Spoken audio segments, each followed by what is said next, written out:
साथियों, मैं सुनील को स्वागत करता हूं आज फिर एक नए वीडियो में। आज की इस वीडियो में आपके लिए लेकर आया हूं ट्रिपल सी परीक्षा में पूछे जाने वाले टॉप 100 क्वेश्चन। इसमें वो 100 क्वेश्चन होने वाले हैं जो ट्रिपल सी परीक्षा में बार बार पूछे जाते हैं और संभवतः आपके एग्जाम में भी पूछ जाएंगे। जिस प्रकार से ट्रिपल सी पेपर आता है, ठीक उसी प्रकार से आपके लिए इस वीडियो में सारे क्वेश्चन होने वाले हैं। ऑब्जेक्टिव क्वेश्चन होने वाले हैं, ट्रू फॉल्स क्वेश्चन होने वाले हैं। जिस प्रकार से आपके एग्जाम में क्वेश्चन आते हैं, टोटल आपके एग्जाम में 100 क्वेश्चन आते हैं और समय मिलता है मिनट का। आपको 90 मिनट में ही सारे क्वेश्चन करने होते हैं। इस वीडियो में हम सारे क्वेश्चनों को कवर करेंगे। और यदि आप चैनल पर नए आए हो तो चैनल को सब्सक्राइब कर लीजिए और वीडियो को लाइक कर दीजिए, जिससे कि नेक्स्ट वीडियो आप तक सबसे पहले पहुंच सके, और अपने दोस्तों में भी शेयर कर दीजिए। जैसा कि आप सभी जानते हैं कि आज 12 जून हो चुकी है और संभवतः आज आपका एडमिट कार्ड भी डाउनलोड हो जाएगा। और आपका एडमिट कार्ड डाउनलोड होने के बाद शायद संभवतः डेट आपकी 18 से 20 जून के बीच किसी एक दिन आपका एग्जाम हो, तो अपनी तैयारी में बिल्कुल लग जाइए, जिससे कि आप ट्रिपल सी एग्जाम बहुत ही आसानी से पास कर सकें। और आपके लिए एक खास बात ये होने वाली है कि जो 15 तारीख की महा मैराथन क्लास आने वाली है, उसमें लगभग 1200 क्वेश्चन होने वाले हैं। प्रत्येक चैप्टर से जो क्वेश्चन इंपोर्टेंट बन सकते हैं, उन सभी क्वेश्चनों को कराया गया है उसमें। और फुल फॉर्म भी हैं, शॉर्टकट की भी हैं, मिस कह सकते हैं। एक ही मैराथन क्लास आपके लिए बहुत ज़्यादा महत्वपूर्ण होगी। चलिए शुरू करते हैं आज की इस वीडियो का। पहला नंबर क्वेश्चन क्या है? क्वेश्चन नंबर 1 पूछा गया है, लिब्रे ऑफिस राइटर में टेम्पलेट प्रबंधित करने के लिए कौन सी शॉर्टकट कुंजी का प्रयोग किया जाता है? आप लिब्रे ऑफिस राइटर में टेम्पलेट लगाना चाहते हैं या उसको प्रबंधित करना चाहते हैं, तो उसके लिए हमें कौन सी शॉर्टकट की का प्रयोग करना होगा? तो लिब्रे ऑफिस राइटर में टेम्पलेट लगाने की शॉर्टकट की होती है control plus shift plus N. Template को मैनेज करने की शॉर्टकट की होती है control plus shift plus N. LibreOffice Writer का जो एक्सटेंशन नेम होता है वो क्या होता है? वो होता है dot ODT। LibreOffice Writer का एक्सटेंशन नेम क्या होता है? तो लिब्रे ऑफिस राइटर का एक्सटेंशन नेम होता है dot ODT, open document test. Next question, question number 2। Question number 2 में पूछा गया है, लिब्रे ऑफिस राइटर में फॉन्ट आकार नहीं बदला जा सकता। जो फॉन्ट आकार है, क्या उसको नहीं बदला जा सकता? तो आंसर होगा फॉल्स। आप इसको कभी भी बदल सकते हैं। आप इसको कभी बदल सकते हैं। न्यूनतम होता है 2 और अधिकतम कितना होता है? तो अधिकतम होता है 999.9। आप कहेंगे सर हमें तो ऐसा नहीं देखने को मिलता है, आपको कितना देखने को मिलता है? तो जो आपको देखने को मिलता है वो मिलता है 6 से लेकर 96 तक। जो मेन्यू होता है, जो बॉक्स होता है, उसमें मिलता है फॉन्ट साइज मिनिमम 6 और मैक्सिमम 96। और आप कर्सर की मदद से कर सकते हैं मिनिमम 2 और अधिकतम 999.9। तो यहाँ पर आंसर होगा आपका ऑप्शन नंबर बी। आप इसको चेंज कर सकते हैं। आपके एग्जाम में ट्रू फॉल्स क्वेश्चन भी हैं और ऑब्जेक्टिव क्वेश्चन भी हैं, तो इसलिए आपके लिए ट्रू फॉल्स और ऑब्जेक्टिव क्वेश्चन दोनों साथ ही में हैं। नेक्स्ट क्वेश्चन में पूछा गया है, लिब्रे ऑफिस राइटर में लाइन ब्रेक करने की शॉर्टकट कुंजी क्या होती है? जो लिब्रे ऑफिस राइटर होता है, लाइन ब्रेक करने के लिए कौन सी शॉर्टकट कुंजी का प्रयोग किया जाता है? यदि आप लाइन ब्रेक को करना चाहते हैं, उसके लिए हमें शिफ्ट प्लस एंटर कुंजी का प्रयोग करना होगा। कौन सी कुंजी का प्रयोग करना होगा? शिफ्ट प्लस एंटर का। नेक्स्ट क्वेश्चन पूछा गया है, लिब्रे ऑफिस राइटर में टेक्स्ट को बाएं संरेखित करने के लिए कौन सी कुंजी का प्रयोग किया जाता है? जैसे कि बाएं मतलब होता है लेफ्ट राइट। आप टेक्स्ट को क्या है लेफ्ट तरफ से लिखना चाहते हैं, तब आपको कौन सी कुंजी का प्रयोग करना होगा? तब आपको कंट्रोल प्लस एल कुंजी का प्रयोग करना होगा। कंट्रोल एल से आप राइट बाएं तरफ से लिखना स्टार्ट कर सकते हैं। और यदि आप दाएं संरेखित करना चाहते हैं तो कंट्रोल के साथ आपको आर कुंजी का प्रयोग करना होगा। कंट्रोल आर से दाएं संरेखित हो जाएगा, दाएं तरफ से लिखना स्टार्ट हो जाएगा। और कंट्रोल एन से बाएं। कंट्रोल ई से होता है आपका सेंटर। यदि आप सेंटर से लिखना चाहते हैं, आपको कंट्रोल के साथ ई बटन का प्रयोग करना होगा। आपको बताना है कि कंट्रोल प्लस पी से क्या होता है। नेक्स्ट क्वेश्चन पूछा गया है, लिब्रे ऑफिस राइटर में न्यूनतम फॉन्ट साइज कितना होता है? तो जैसा मैंने अभी अभी आपको बताया, जो न्यूनतम फॉन्ट साइज कितना होता है वो होता है आपका 2। वो बॉक्स होता है, जो ड्रॉप मेनू बॉक्स होता है, उसमें होता है 9 से लेकर 6 से लेकर 96 तक। और जो मिनिमम कर सकते हैं आप उसको 2 तक कर सकते हैं। नेक्स्ट क्वेश्चन पूछा गया है, लिब्रे ऑफिस राइटर में न्यूनतम जूम प्रतिशत कितना होता है? जो लिब्रे ऑफिस राइटर होता है उसमें न्यूनतम जूम परसेंट 20% होता है। तो आंसर होगा ट्रू। डिफ़ॉल्ट कितना होता है? डिफ़ॉल्ट होता है 100% और मैक्सिमम होता है 600%। आपसे कोई भी क्वेश्चन पूछ सकता है, लिब्रे ऑफिस राइटर में न्यूनतम फॉन्ट साइज कितना होता है?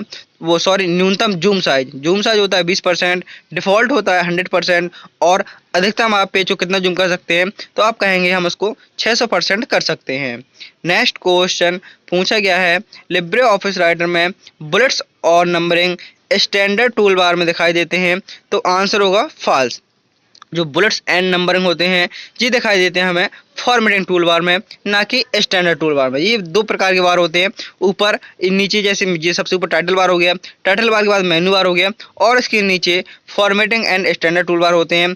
तो लिब्रे ऑफिस राइटर में जो बुलेट्स एंड नंबर के ऑप्शन होते हैं, क्या यह स्टैंडर्ड टूल बार में दिखाई देते हैं? तो आंसर होगा इसका false.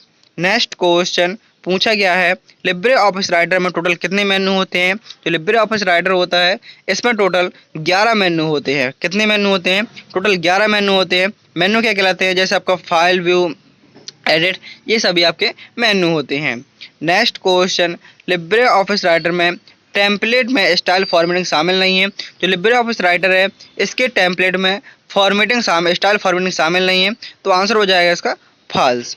Next question, LibreOffice Writer की डिफ़ॉल्ट फाइल एक्सटेंशन क्या है? जो लिब्रे ऑफिस राइटर है इसका डिफ़ॉल्ट फाइल एक्सटेंशन क्या है? तो डिफ़ॉल्ट फाइल एक्सटेंशन होता है .odt। लिब्रे ऑफिस राइटर का होता है .odt, और यदि आप पूछे MS वर्ड का होता है .docx। याद रखना है, राइटर का पूछे तो .odt और MS वर्ड का पूछे तो .docx। ये एक्सटेंशन होता है। एक्सटेंशन मतलब होता है जैसे आपके पास कोई फाइल सेव है और आप उसको बिना ओपन किए देखना चाहते हैं कि ये फाइल आखिर हमारी किसकी है, तो आप उस फाइल पर जाएंगे और उस पर राइट क्लिक करेंगे और उसकी प्रॉपर्टी पे जाएंगे, तो आपको एक्सटेंशन के माध्यम से पता चल जाएगा। यदि उसमें .odt लगा हुआ है तो आपको पता चल जाएगा ये राइटर की है। यदि .docx लगा हुआ है तो आपको पता चल जाएगा यह फाइल हमारी MS वर्ड की है। Next question, LibreOffice Writer में अधिकतम फॉन्ट आकार कितना होता है? तो अधिकतम फॉन्ट आकार होता है, वो होता है आपका 999। ऑप्शन ए यहाँ पर आपका सही आंसर हो जाएगा। Next question, LibreOffice Writer में टेबल सम्मिलित करने की शॉर्टकट कुंजी क्या होती है? आप लिब्रे ऑफिस राइटर में टेबल को जोड़ना चाहते हैं। टेबल को जोड़ने के लिए हमें कौन सी कुंजी का प्रयोग करना होगा? तो टेबल को जोड़ने के लिए हमें Ctrl+F12 शॉर्टकट कुंजी की मदद से आप लिब्रे ऑफिस राइटर में टेबल को जोड़ सकते हैं। नेक्स्ट क्वेश्चन, जो लिब्रे ऑफिस राइटर क्वेश्चन इसलिए कराए जा रहे हैं क्योंकि क्या है, जो आपका लिब्रे ऑफिस है पूरा राइटर, कैल्क, इम्प्रेस, इससे हमेशा 5-7 क्वेश्चन पूछ जाते हैं। तो इसमें सारे क्वेश्चन आपके कवर होंगे। जो 5-7 क्वेश्चन पूछ जाते हैं, इसके बाद आपके ईमेल में से आपको सारे क्वेश्चन तो मिलने ही वाले हैं, लेकिन लिब्रे ऑफिस के क्वेश्चन ज़्यादा पूछ जाते हैं, तो इसमें वो सभी क्वेश्चन हैं। पूछा गया है, प्रिंट प्रीव्यू की शॉर्टकट कुंजी क्या होती है? लिब्रे ऑफिस राइटर में प्रिंट प्रीव्यू की शॉर्टकट कुंजी क्या होती है? तो प्रिंट प्रीव्यू की शॉर्टकट कुंजी होती है Ctrl+Shift+O। प्रिंट प्रीव्यू मतलब होता है कि जैसे आप किसी पेज को प्रिंट करना चाहते हैं, लेकिन उससे पहले देखना चाहते हैं कि आखिर ये प्रिंट होकर कैसे निकलेगा, उसका व्यू देखने के लिए हमें Ctrl+Shift+O का प्रयोग करना होगा। Ctrl+Shift+P से क्या होता है? जो P होता है इसका प्रयोग होता है सुपरस्क्रिप्ट के लिए। सुपरस्क्रिप्ट की शॉर्टकट की क्या होती है? तो सुपर स्क्रिप्ट की शॉर्टकट की होती है Ctrl+Shift+P, और जो सब स्क्रिप्ट होता है उसकी शॉर्टकट कौन होती है? Ctrl+Shift+B। सब स्क्रिप्ट की शॉर्टकट की होती है Ctrl+Shift+B, और सुपर स्क्रिप्ट की Ctrl+Shift+P। सुपर स्क्रिप्ट मतलब जैसे कि कुछ लिखा हुआ है उस लाइन के ऊपर अच्छा लिखने के लिए उसको बोलते हैं सुपर स्क्रिप्ट। शॉर्टकट की Ctrl+Shift+P, और लाइन के नीचे लिखने के लिए, जो लाइन है उसको बेस में लिखने के लिए किसका प्रयोग करेंगे? सब स्क्रिप्ट का, जिसकी शॉर्टकट की होती है Ctrl+Shift+B। Next question, LibreOffice Writer में फॉन्ट साइज बढ़ाने की कुंजी क्या होती है? आप फॉन्ट साइज को बढ़ाना चाहते हैं तो आप क्या करना है? आपको कंट्रोल के साथ क्लोज स्क्वायर ब्रैकेट करना है। इससे आप फॉन्ट साइज को क्या कर सकते हैं? इससे आप फॉन्ट साइज को बढ़ा सकते हैं। नेक्स्ट क्वेश्चन पूछा गया है, लिब्रे ऑफिस राइटर में दस्तावेज खोलने की कुंजी क्या होती है? जो लिब्रे ऑफिस राइटर होता है उसमें दस्तावेज खोलने की कुंजी क्या होती है? तो दस्तावेज खोलने के लिए हमें Ctrl+O का प्रयोग करना होता है। Ctrl+H से क्या होता है? तो Ctrl+H से रिप्लेस होता है, Ctrl+P से प्रिंट होता है, और Ctrl+Q से कट होता है। नेक्स्ट क्वेश्चन, क्वेश्चन नंबर 16 पूछा गया है, लिब्रे ऑफिस राइटर में फुट नोट कहाँ स्थित होता है? जो फुट नोट होता है आखिर ये कहाँ स्थित होता है? वो तो जो फुट नोट होता है ये पृष्ठ के नीचे स्थित होता है। जो फुट नोट होता है ये कहाँ होता है लिब्रे ऑफिस राइटर में? तो यह पृष्ठ के नीचे होता है। Next question, LibreOffice Writer में सब स्क्रिप्ट करने के लिए कौन सी शॉर्टकट कुंजी का प्रयोग किया जाता है? तो सब स्क्रिप्ट करने के लिए मैंने अभी आपको बताया कि सब स्क्रिप्ट करने की शॉर्टकट की होती है Ctrl+Shift+B। Ctrl+Shift+B की मदद से आप सब स्क्रिप्ट कर सकते हैं, जैसे कि H2O, 2 कहाँ आएगा? अपना नीचे आएगा। H2SO4, तो वो हो गया आपका सबस्क्रिप्ट। जो नीचे लिखे होते हैं उनको बोला जाता है subscript.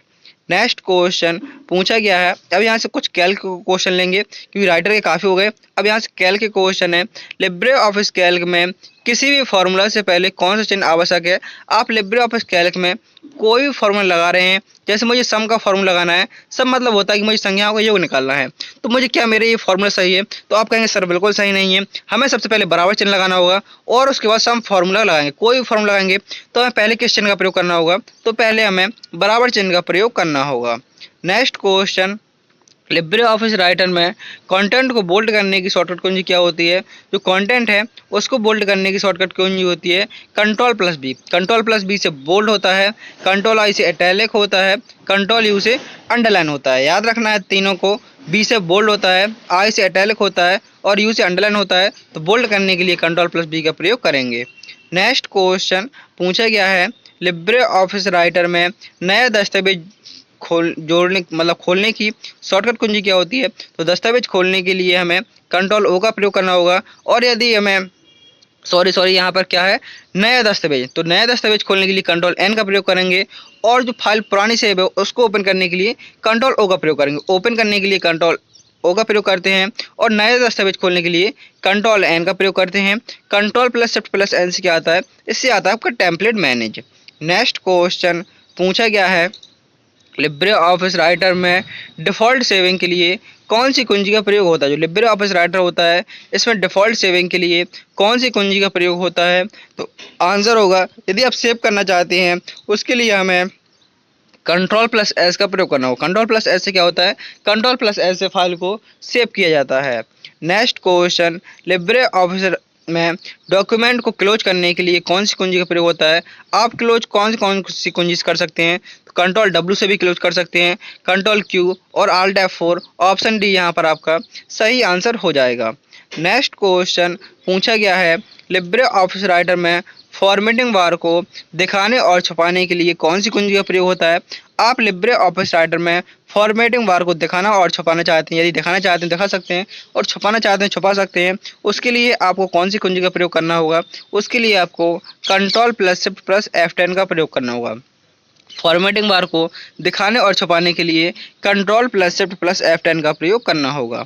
Next question, Libre office Calc में किसी सेल को मर्ज करने की शॉर्टकट कुंजी क्या होती है। तो लिब्रे ऑफिस कैल्क में किसी सेल को मर्ज करने के लिए control plus shift plus M का प्रयोग किया जाता है। सेल मर्ज मतलब ये होता है जैसे दो या दो सेल को मिलाकर एक सेल में कन्वर्ट करना, ये सेल मर्ज होता है।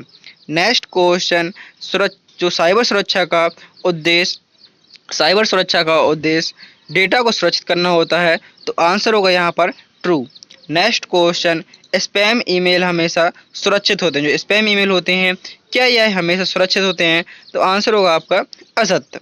नेक्स्ट क्वेश्चन, फिशिंग हमले का उद्देश्य उपयोगकर्ता की व्यक्तिगत जानकारी चुराना होता है।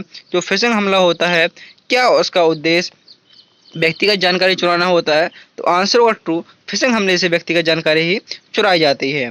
नेक्स्ट क्वेश्चन, पासवर्ड बार बार उपयोग करना साइबर सुरक्षा का अभ्यास है। जो पासवर्ड है आपको इसको बार बार टाइप करना चाहिए या बार बार लिखना चाहिए।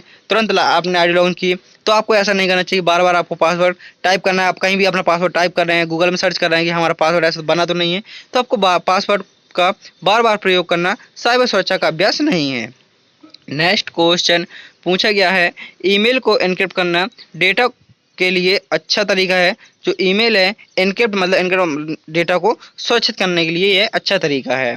नेक्स्ट क्वेश्चन, किसी भी सार्वजनिक वाईफाई नेटवर्क पर संवेदनशील जानकारी करना सुरक्षित है। जैसे आप कहीं पर भी गए और आपको फ्री का वाईफाई मिल रहा है, तो क्या आपको उसका ज़्यादा उपयोग करना चाहिए, तो आंसर होगा फॉल्स। आपको जो सार्वजनिक वाईफाई होता है जिसमें पासवर्ड नहीं लगा होता है, तो आपको उसका उपयोग बहुत ही कम करना चाहिए, क्योंकि क्या होता है उस पर सभी जो जहाँ का वाईफाई होता है उसकी पूरी निगरानी होती है कि आप किसी को क्या मैसेज भेज रहे हैं, वो वहाँ तक शायद मैसेज भी आपके पढ़ सकता है। तो यहाँ पर आपको किसी भी अपने सार्वजनिक स्थान पर वाईफाई मिला आपको खुला मिले, तो आपको कोई भी संवेदनशील जानकारी साझा नहीं करनी चाहिए, जिससे आपको दिक्कत हो सकती है। नेक्स्ट क्वेश्चन, वायरस, वर्म और ट्रोजन हॉर्स साइबर हमले के उदाहरण। जो वायरस है, वर्म्स है और ट्रोजन ये साइबर हमले के उदाहरण है, तो आंसर होगा ट्रू।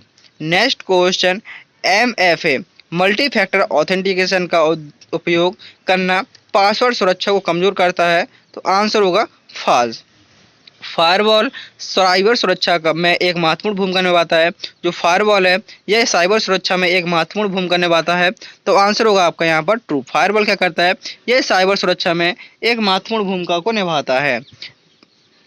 ईमेल फिशिंग हमले में लिंक पर क्लिक करना हमें सुरक्षित होता है। जैसे आपके पास कोई ईमेल आती है तो क्या आपको उस पर ईमेल पर क्लिक करना चाहिए, लिंक पर क्लिक करना चाहिए? तो आप कहेंगे बिल्कुल नहीं। क्यों, क्या होता है, जैसे आपकी जानकारी नहीं है, जैसे किसी की ईमेल आती है आपको बिल्कुल जानकारी नहीं है, तो आपको उस ईमेल को कभी क्लिक नहीं करना चाहिए। क्योंकि क्या हो सकता है, आप जैसे उस ईमेल पर क्लिक करेंगे आपका मोबाइल भी हैक हो सकता है। तो जिस ईमेल के बारे में या जिस लिंक के बारे में हमें जानकारी नहीं है, हमें वो बिल्कुल भी प्रयोग नहीं करना चाहिए। नेक्स्ट क्वेश्चन, सभी ईमेल प्रेषकों को उनके ईमेल एड्रेस से सत्यापित किया जाता है।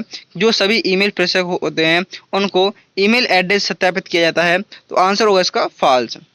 नेक्स्ट क्वेश्चन, रैनसमवेयर हमले के दौरान डेटा तब तक अनलॉक नहीं किया जाता जब तक फिरौती न दिया है। जो रैनसमवेयर होता है इसका कार्य क्या होता है, इसका कार्य होता है यह डेटा को लॉक कर लेता है। जब तक आप फिरौती नहीं देते हैं तब तक वो आपका डेटा अनलॉक नहीं करता है, तो आंसर होगा इसका ट्रू। स्ट्रॉन्ग पासवर्ड में केवल हमेशा लेटर्स होते हैं। जो स्ट्रॉन्ग पासवर्ड होता है क्या इसमें हमेशा लेटर्स होते हैं, तो आंसर होगा फॉल्स। स्ट्रॉन्ग पासवर्ड में लेटर्स, जो जैसे आपके लेटर्स हो गए, स्पेशल कैरेक्टर हो गए, नंबर हो गए, आपके एक पासवर्ड में ये तीनों चीज़ें होनी चाहिए। मीन्स लेटर्स होने चाहिए, स्पेशल कैरेक्टर होने चाहिए, स्मॉल लेटर होने चाहिए और नंबर्स भी साथ में होने चाहिए। HTTPS वेबसाइट ब्राउजिंग को सुरक्षित बनाता है। HTTPS है यह वेबसाइट ब्राउजिंग को सुरक्षित बनाता है, तो आंसर होगा आपका ट्रू। HTTPS की फुल फॉर्म होती है hyper text transfer protocol secure. HTTPS की फुल फॉर्म होती है hyper text transfer protocol secure. Next question, cyber अपराध केवल संगठनों को ही प्रभावित करते हैं, व्यक्तिगत उपयोगकर्ताओं को नहीं। जो साइबर अपराध है तो ऐसा नहीं होता है। जो साइबर अपराध करने वाले होते हैं उनको तो ये होता है कि उनको इनकम करना है, किसी प्रकार से जरूरी नहीं कि संगठन हो, वो एक पर्सनल व्यक्ति को भी कर सकते हैं। नेक्स्ट क्वेश्चन, कंप्यूटर के पिता किसे कहा जाता है? फादर ऑफ कंप्यूटर के रूप में किसको जाना जाता है? तो आंसर होगा फादर ऑफ कंप्यूटर के रूप में चार्ल्स बेबेज को जाना जाता है। चार्ल्स बेबेज को कंप्यूटर के जनक में जाना जाता है। 1822 ईस्वी में डिफरेंस इंजन की खोज की और 1837 ईस्वी में एनालिटिकल इंजन की खोज की। एनालिटिकल इंजन की खोज की 1837 में और 1822 में इन्होंने डिफरेंस इंजन की खोज की। नेक्स्ट क्वेश्चन पूछा गया है, पहला प्रोग्रामेबल कंप्यूटर कौन सा था? जो पहला प्रोग्रामेबल कंप्यूटर था आखिर वो कौन सा था? तो आंसर होगा पहला प्रोग्रामेबल कंप्यूटर का नाम था Z3। पहले प्रोग्रामेबल कंप्यूटर का नाम था Z3। Next question, ENIAC computer कब बनाया गया था? जो ENIAC कंप्यूटर है आखिर इसको कब बनाया गया था? जो ENIAC कंप्यूटर है इसको सन 1945 में बनाया गया था। ENIAC कंप्यूटर को कब बनाया गया था? तो ENIAC कंप्यूटर को सन 1945 ईस्वी में बनाया गया था। नेक्स्ट क्वेश्चन पूछा गया है, कंप्यूटर के विकास के कितने चरण है? जो कंप्यूटर जनरेशन है टोटल कितनी जनरेशन है? तो टोटल 5 जनरेशन। कितनी जनरेशन है? टोटल 5 जनरेशन है। आपसे क्वेश्चन पूछ सकता है जो कंप्यूटर की पहली जनरेशन है इसमें किस तकनीक का प्रयोग हुआ? तो पहली जनरेशन में वैक्यूम का प्रयोग हुआ, दूसरी में ट्रांजिस्टर का प्रयोग हुआ, तीसरी जनरेशन में IC चिप इंटीग्रेटेड सर्किट का प्रयोग हुआ, चौथी में माइक्रो प्रोसेसर का और 5वीं जनरेशन में AI आर्टिफिशियल इंटेलिजेंस का प्रयोग हुआ। इन जो मैंने 5 जनरेशन बताई हैं इनको आप अभी अभी अपनी कॉपी में लिख लीजिए या कमेंट बॉक्स में एक बार टाइप कर दीजिए, जिससे कि आपको सारे याद हो जाएं। या साथ ही साथ लिखते जाइए, पहली जनरेशन में किसका प्रयोग हुआ? Vacuum tube. दूसरी जनरेशन में ट्रांजिस्टर, तीसरी जनरेशन IC चिप जिसको बोला जाता है इंटीग्रेटेड सर्किट, चौथी जनरेशन माइक्रो प्रोसेसर एंड 5वीं जनरेशन आर्टिफिशियल इंटेलिजेंस तकनीक का प्रयोग हुआ। याद रखना है ये इनमें से आपको ये क्वेश्चन फंसता है हमेशा और शायद आपके एग्जाम में फंसे। आपसे पूछ सकता है जो तीसरी जनरेशन में कौन सी तकनीक का प्रयोग हुआ? तो आपके तीसरी जनरेशन में IC चिप, पहली में वैक्यूम ट्यूब, 5वीं में आर्टिफिशियल इंटेलिजेंस और चौथे में माइक्रो प्रोसेसर। नेक्स्ट क्वेश्चन, पहली पीढ़ी कंप्यूटर किस तकनीक पर आधारित है? जैसे मैंने आपको क्वेश्चन बताया सेम उसी प्रकार का क्वेश्चन आ गया है कि पहली में किसका प्रयोग हुआ? वैक्यूम ट्यूब, दूसरे में ट्रांजिस्टर, चौथे में माइक्रो प्रोसेसर और तीसरी में IC चिप। आपसे पूछ सकते हैं जो IC चिप होती है ये किस धातु की बनी होती है? तो IC chip semiconductor means silicon की बनी होती है। IC चिप किस धातु की बनी होती है? तो IC चिप सिलिकॉन की बनी होती है। नेक्स्ट क्वेश्चन, दूसरी पीढ़ी कंप्यूटर में किसका प्रयोग होता है? तो दूसरी पीढ़ी कंप्यूटर में ट्रांजिस्टर का प्रयोग होता है। नेक्स्ट क्वेश्चन, पहली पीढ़ी कंप्यूटर का उदाहरण, का जो पहली पीढ़ी थी उसमें किस कंप्यूटर का आविष्कार हुआ था? तो आंसर होगा यूनिवैक। कंप्यूटर की जो पहली पीढ़ी थी उसमें कौन से कंप्यूटर का आविष्कार हुआ था? तो आंसर होगा यूनिवैक और एनिएक, ENIAC। इन कंप्यूटर जो पहली जनरेशन के आपके कंप्यूटर हैं। नेक्स्ट क्वेश्चन पूछा गया है, किस पीढ़ी कंप्यूटर में आईसी चिप का प्रयोग हुआ? तो आंसर होगा तीसरी पीढ़ी कंप्यूटर में आईसी इंटीग्रेटेड सर्किट का प्रयोग हुआ, जो सिलिकॉन की बनी होती है। माइक्रो प्रोसेसर आधारित कंप्यूटर किस पीढ़ी में के थे? तो माइक्रो प्रोसेसर आधारित कंप्यूटर ये थे आपकी चौथी पीढ़ी में। नेक्स्ट क्वेश्चन, पंच कार्ड का आविष्कार किसने किया? जो पंच कार्ड है आखिर इसका आविष्कार किसके द्वारा किया गया था? तो पंच कार्ड का आविष्कार हरमन हॉलरिथ द्वारा किया गया था। पंच कार्ड का आविष्कार हरमन हॉलरिथ द्वारा किया गया था। तो यहाँ पर आपके 50 क्वेश्चन पूरे होते हैं। उम्मीद करता हूँ कि आपको वीडियो पसंद आ रहा होगा। यदि आपने वीडियो को लाइक नहीं किया तो वीडियो को लाइक कर दीजिए और चैनल को सब्सक्राइब कर लीजिए, जिससे कि नेक्स्ट वीडियो आप तक सबसे पहले पहुंच सके। मैंने वीडियो के डिस्क्रिप्शन में सभी वीडियो की लिंक दे रखी हैं। यदि आपने पिछले वीडियो नहीं देखे हैं तो आप उन वीडियो को भी देख सकते हैं, क्योंकि क्या होता है मैं डेली क्वेश्चन कराता हूं, लगभग आपके 100 क्वेश्चन डेली आते हैं। यदि आप उन सभी क्वेश्चन को कवर कर लेते हैं तो आप एग्जाम को बहुत ही आसानी से पास कर सकते हैं। क्योंकि ऐसा नहीं है कि सिर्फ मैं 100 क्वेश्चन पढ़ाऊँ और 100 में से 100 आपके पास जाए, ऐसा नहीं होता है। ऐसा जरूर होता है कि मैं 100 क्वेश्चन पढ़ा रहा हूँ तो आपके 2 से 4 क्वेश्चन प्रत्येक वीडियो से आपको मिल जाएंगे। और इसमें सबसे खास बात ये होती है कि इसमें पासिंग मार्क 50 की होती है। कुछ एग्जाम के बारे में चर्चा कर लेते हैं।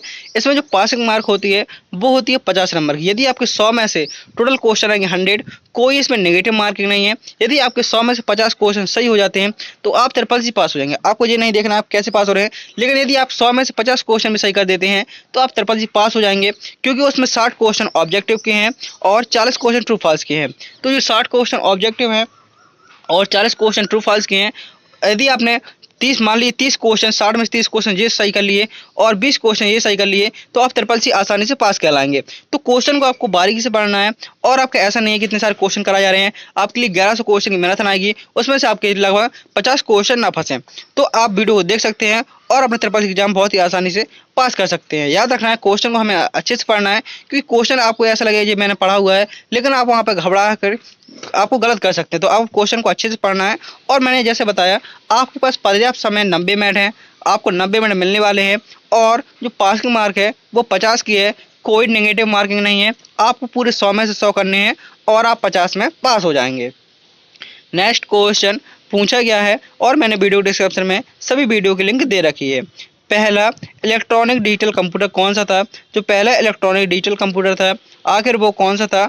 तो वो था आपका एनिएक। ऑप्शन नंबर बी यहाँ पर आपका सही आंसर हो जाएगा। नेक्स्ट क्वेश्चन है, कंप्यूटर शब्द का अर्थ क्या है?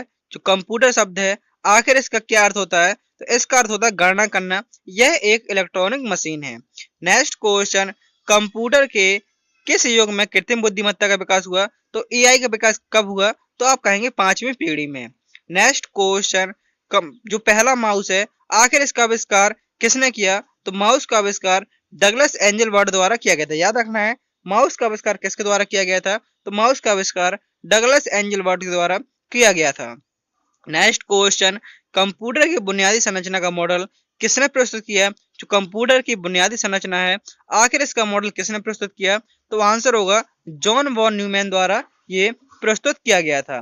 नेक्स्ट क्वेश्चन पूछा गया है क्वेश्चन नंबर 56 में, स्पैम ईमेल से क्या होता है? जो स्पैम ईमेल होती हैं आखिर इससे क्या होता है? तो स्पैम ईमेल होती हैं ये आपके प्रमोशनल सामग्री, दुर्भावनापूर्ण लिंक, विज्ञापन, ये और या उपयोग सभी। तो आंसर होगा उपयोग सभी। आंसर डी आपका सही आंसर होगा। ये आपकी सभी हो सकती हैं स्पैम ईमेल। नेक्स्ट क्वेश्चन पूछा गया है, फिशिंग हमला किसके लिए होता है? फिशिंग हमला होता है आखिर ये किसके लिए होता है? तो आंसर होगा इसका जो फिशिंग हमला होता है यह डेटा चुराने के लिए होता है। फिशिंग हमला किसके लिए होता है? तो फिशिंग हमला होता है डेटा को चुराने के लिए।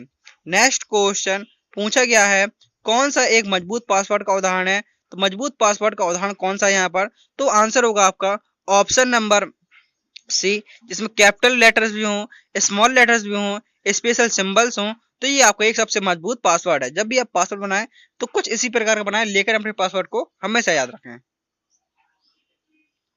नेक्स्ट क्वेश्चन, फायरवॉल का मुख्य उद्देश्य क्या है? जो फायरवॉल होता है आखिर इसका मुख्य उद्देश्य क्या होता है? तो फायरवॉल का मुख्य उद्देश्य होता है नेटवर्क ट्रैफिक को मॉनिटर करना। ये फायरवॉल का मुख्य उद्देश्य होता है। नेक्स्ट क्वेश्चन, ईमेल अटैचमेंट सुरक्षित रूप से खोलने के लिए क्या आवश्यक है? जो ईमेल अटैचमेंट है उसको सुरक्षित रूप से खोलने के लिए क्या आवश्यक है? तो आंसर होगा एंटीवायरस सॉफ्टवेयर। नेक्स्ट क्वेश्चन है, स्पैम ईमेल को ब्लॉक करने के लिए किए जाने वाला टूल क्या है? तो आंसर होगा आपका spam filter. Option number C यहाँ पर आपका सही आंसर हो जाएगा। नेक्स्ट क्वेश्चन, दो स्तरीय सत्यापन को क्या कहते हैं? जो दो स्तरीय सत्यापन होता है उसको क्या कहा जाता है? तो आंसर होगा उसको मल्टी फैक्टर ऑथेंटिकेशन। क्या कहा जाता है उसको? 2FA मल्टी फैक्टर ऑथेंटिकेशन कहा जाता है। नेक्स्ट क्वेश्चन पूछा गया है, वायरस का मुख्य उद्देश्य क्या होता है? वायरस होता है आखिर इसका मुख्य उद्देश्य क्या होता है? तो इसका मुख्य उद्देश्य होता है सिस्टम को नुकसान पहुंचाना और सिस्टम की स्पीड को धीमा करना। ये वायरस का मुख्य उद्देश्य होता है। नेक्स्ट क्वेश्चन, साइबर हमलों में सबसे अधिक इस्तेमाल की जाने वाली तकनीक कौन सी है? फिशिंग, मेलवेयर, स्पाईवेयर, ये सभी। तो आंसर होगा ऑप्शन नंबर डी, ये सभी। नेक्स्ट क्वेश्चन पूछा गया है, डेटा एन्क्रिप्शन का प्रयोग किसके लिए किया जाता है? जो डेटा एन्क्रिप्शन है आखिर इसका प्रयोग किसके लिए होता है? तो आंसर होगा जो डेटा एन्क्रिप्शन है इसका प्रयोग होता है डेटा को सुरक्षित करने के लिए। नेक्स्ट क्वेश्चन, रैनसमवेयर क्या करता है? जो रैनसमवेयर है आखिर ये क्या करता है? तो रैनसमवेयर का कार्य होता है डेटा को एन्क्रिप्ट करना और फिरौती मांगना। डेटा को एन्क्रिप्ट करके फिरौती मांगना ये रैनसमवेयर का कार्य होता है। नेक्स्ट क्वेश्चन, HTTPS क्या सुनिश्चित करता है? जो HTTPS होता है यह क्या सुनिश्चित करता है? तो आंसर होगा यह सुरक्षित ब्राउजिंग सुनिश्चित करता है। HTTPS की फुल फॉर्म होती है hyper text transfer protocol secure. Next question पूछा गया है अगले क्वेश्चन में, फिशिंग लिंक अक्सर कैसे भेजे जाते हैं? जो फिशिंग लिंक है आखिर कैसे भेजे जाते हैं? तो आंसर होगा आपका यह ईमेल और मैसेज दोनों के माध्यम से भेजे जाते हैं, फ़ोन के माध्यम से ये नहीं भेजे जाते हैं। नेक्स्ट क्वेश्चन पूछा गया है, पासवर्ड मैनेजर का प्रयोग किसके लिए किया जाता है? जो पासवर्ड मैनेजर है आखिर इसका प्रयोग किसके लिए होता है? तो पासवर्ड मैनेजर का प्रयोग होता है पासवर्ड सेव और प्रबंधित करने के लिए। पासवर्ड सेव और प्रबंधित करने के लिए किसका प्रयोग होता है? तो आंसर होगा आपका पासवर्ड मैनेजर का। नेक्स्ट क्वेश्चन पूछा गया है, किस प्रकार का ईमेल संदिग्ध ईमेल होता है? किस प्रकार का ईमेल होता है? वो संदिग्ध ईमेल होता है। तो आंसर होगा आपका अनजान प्रेषक ईमेल। जैसे आपको जानकारी नहीं है कि किसका ईमेल है तो ये हो जाएगा आपका संदिग्ध ईमेल। जिस ईमेल के बारे में आपको जानकारी नहीं है फिर भी वो ईमेल आ रहा है तो वो आपका संदिग्ध ईमेल के अंतर्गत आ जाएगा। नेक्स्ट क्वेश्चन पूछा गया है, लिब्रे ऑफिस राइटर का प्रयोग दस्तावेज बनाने और संपादित करने के लिए किया जाता है। तो आंसर होगा true. Next question, Libre office केवल विंडोज ऑपरेटिंग सिस्टम पर चलता है? जो लिब्रे ऑफिस है क्या यह केवल विंडोज ऑपरेटिंग सिस्टम पर चलता है? तो आंसर होगा आपका फॉल्स। नेक्स्ट क्वेश्चन पूछा गया है, लिब्रे ऑफिस राइटर में .docx की फाइलें खोली जा सकती हैं और ऐड की जा सकती हैं। तो आंसर होगा इसका true. Next question, Libre office Calc का प्रयोग डेटा और फार्मूला का विश्लेषण करने के लिए किया जाता है। तो आंसर होगा आपका यहाँ पर ट्रू। नेक्स्ट क्वेश्चन पूछा गया है, Libre office draw module graphics design के लिए प्रयोग होता है? जो लिब्रे ऑफिस ड्रा होता है यह मॉड्यूल ग्राफिक डिजाइन के लिए प्रयोग होता है। तो आंसर होगा यहाँ पर आपका ट्रू। नेक्स्ट क्वेश्चन पूछा गया, यहाँ से आपके कुछ इंटरनेट से क्वेश्चन है, इंटरनेट एक वर्ल्ड वाइड एरिया नेटवर्क है। तो आंसर होगा इसका ट्रू। इंटरनेट है यह वर्ल्ड एरिया नेटवर्क है वैन, जिसकी फुल फॉर्म होती है वाइड एरिया यहाँ पर wide area network. Next question, HTTP और HTTPS इंटरनेट पर डेटा ट्रांसफर के लिए प्रयोग होती है। तो आंसर होगा आपका ट्रू। HTTP और HTTPS होता है यह किसके लिए प्रयोग होता है? तो ये प्रयोग होता है आपका किसके लिए? डेटा ट्रांसफर के लिए प्रयोग होता है। Next question, dark web internet पर सार्वजनिक रूप से एक्सेस करने के लिए प्रयोग किया जाने वाला हिस्सा है। तो आंसर को फॉल्स। डार्क वेब है यह इंटरनेट पर सार्वजनिक रूप से एक्सेस करने वाला हिस्सा नहीं है। डार्क वेब में आपका क्या जाता है, जैसे आपकी हैकिंग आ जाती है, ये आपका डार्क वेब होता है। नेक्स्ट क्वेश्चन, इंटरनेट पर भेजे गए सभी डेटा को एन्क्रिप्ट नहीं किया जाता है। जो इंटरनेट पर जो सभी डेटा होता है उसको एन्क्रिप्ट नहीं किया जाता है, तो आंसर होगा इसका आपका true. Next question, IP address internet पर किसी डिवाइस की पहचान करने के लिए प्रयोग किया जाता है। जो आईपी एड्रेस है इंटरनेट पर किसी डिवाइस की पहचान करने के लिए प्रयोग होता है, तो आंसर होगा आपका यहाँ पर ट्रू। नेक्स्ट क्वेश्चन, यहाँ से हिस्ट्री से कंप्यूटर्स की हिस्ट्री को क्वेश्चन है। चार्ल्स बेबेज को कंप्यूटर जनक कहा जाता है, तो आंसर होगा ट्रू। कंप्यूटर जनक के रूप में चार्ल्स बेबेज को जाना जाता है। नेक्स्ट क्वेश्चन, पहला कंप्यूटर ENIAC पूरी तरह से डिजिटल और प्रोग्रामेबल था। जो पहला कंप्यूटर था ENIAC, यह पूरी तरीके से डिजिटल और प्रोग्रामेबल था, तो आंसर होगा आपका यहाँ पर ट्रू। नेक्स्ट क्वेश्चन, पहली पीढ़ी में कंप्यूटर में ट्रांजिस्टर का प्रयोग हुआ था, तो आंसर होगा फॉल्स। जो क्वेश्चन आप ऑब्जेक्ट में कवर करके आए हैं, यदि आपको क्वेश्चन के बारे में पता है तो आपको ट्रू फॉल्स में आ जाए, ऑब्जेक्ट में वो ट्रू फॉल्स में आ जाए, ऑब्जेक्ट में आ जाए, आपको कोई भी दिक्कत नहीं पड़ने वाली है, क्योंकि आपको पता है जो दूसरी पीढ़ी में ट्रांजिस्टर का हुआ था, ना कि पहली पीढ़ी में, तो आप क्या लगाएंगे, तुरंत असत्य क्वेश्चन उसका आंसर लगा देंगे। नेक्स्ट क्वेश्चन, कंप्यूटर के इतिहास में तीसरी पीढ़ी में IC चिप इंटीग्रेटेड सर्किट पर आधारित थे, तो आंसर होगा यहाँ पर आपका true.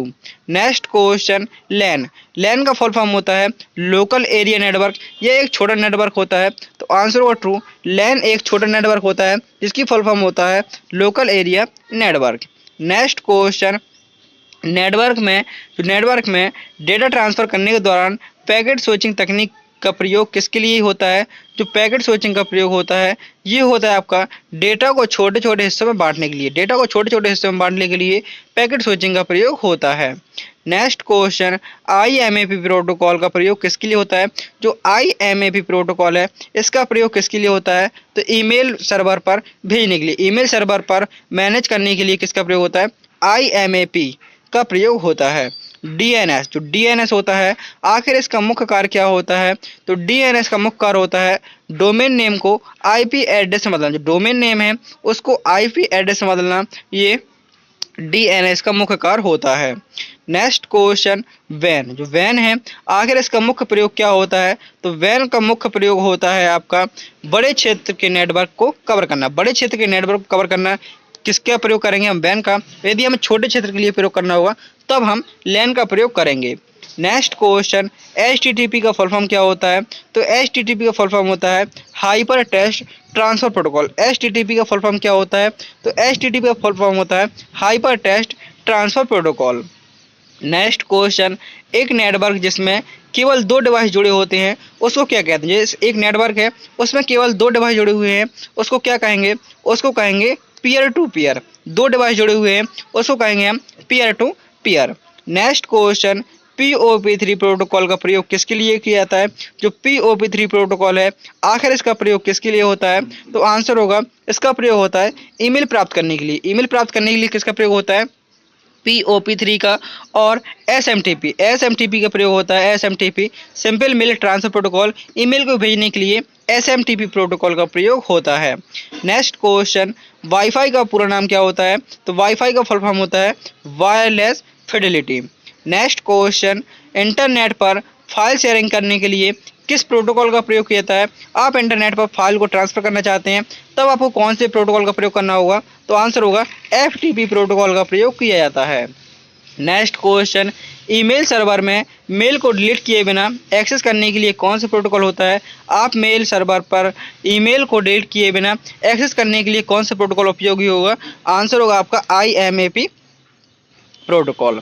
Next question, TCP IP model में कितनी लेयर होती है। TCP IP मॉडल होता है, इसमें टोटल कितनी लेयर होती हैं, तो आंसर होगा इसमें टोटल 4 लेयर होती हैं। TCP IP का फुल फॉर्म होता है transmission control protocol internet protocol. Next question, ping command का प्रयोग किसके लिए किया जाता है। जो पिंग कमांड है, आखिर इसका प्रयोग किसके लिए होता है, तो आंसर होगा पिंग कमांड का प्रयोग होता है ये डिवाइसेस के कनेक्शन की पुष्टि करने के लिए। डिवाइसेस के कनेक्शन की पुष्टि करने के लिए पिंग कमांड का प्रयोग होता है। नेक्स्ट क्वेश्चन पूछा गया है ईमेल। जो ईमेल है, आखिर इसका आविष्कार किसने किया, तो ईमेल का आविष्कार रेमंड टॉमलिंसन के द्वारा किया गया था। और कब किया गया था, तो सन 1971 में रेमंड टॉमलिंसन के द्वारा किया गया था। नेक्स्ट क्वेश्चन पूछा गया है VPN का प्रयोग किसके लिए होता है। जो VPN है इसका फुल फॉर्म होता है वर्चुअल प्राइवेट नेटवर्क। आखिर इसका प्रयोग किसके लिए होता है। तो VPN का प्रयोग होता है सुरक्षित कनेक्शन के लिए। सुरक्षित कनेक्शन के लिए VPN का प्रयोग होता है। नेक्स्ट क्वेश्चन, इंटरनेट का आविष्कार कब हुआ। तो मैंने अभी अभी आपको बताया जो ईमेल है, ईमेल का आविष्कार 1971 में हुआ था और इंटरनेट का आविष्कार हुआ था यह 1960 के दशक में हुआ था। एंड आपका लास्ट क्वेश्चन है, नेटवर्किंग में स्विच का मुख्य कार्य क्या होता है। जो नेटवर्किंग होता है आखिर इसमें स्विच का मुख्य कार्य क्या होता है। इसका कार्य होता है डेटा को डिवाइसों के बीच भेजना। डेटा को डिवाइसों के बीच भेजना ये स्विच का कार्य होता है। तो यहाँ पर आपके 100 क्वेश्चन पूरे होते हैं। उम्मीद करता हूँ कि आपको वीडियो पसंद आया होगा। यदि आपने वीडियो को लाइक नहीं किया तो वीडियो को लाइक कर दीजिए और चैनल को सब्सक्राइब कर लीजिए, जिससे कि नेक्स्ट वीडियो आप तक सबसे पहले पहुंच सके और वो आपकी कहीं मैराथन क्लास मिस ना हो जाए। इसी चैनल से हमारे जुड़ सकते हैं और अपने ट्रिपल सी एग्जाम कह सकते हैं बहुत ही आसानी से आप क्लियर कर सकते हैं। तो मिलते हैं नेक्स्ट वीडियो में। थैंक यू, टेक केयर, जय हिंद, जय भारत, वंदे मातरम।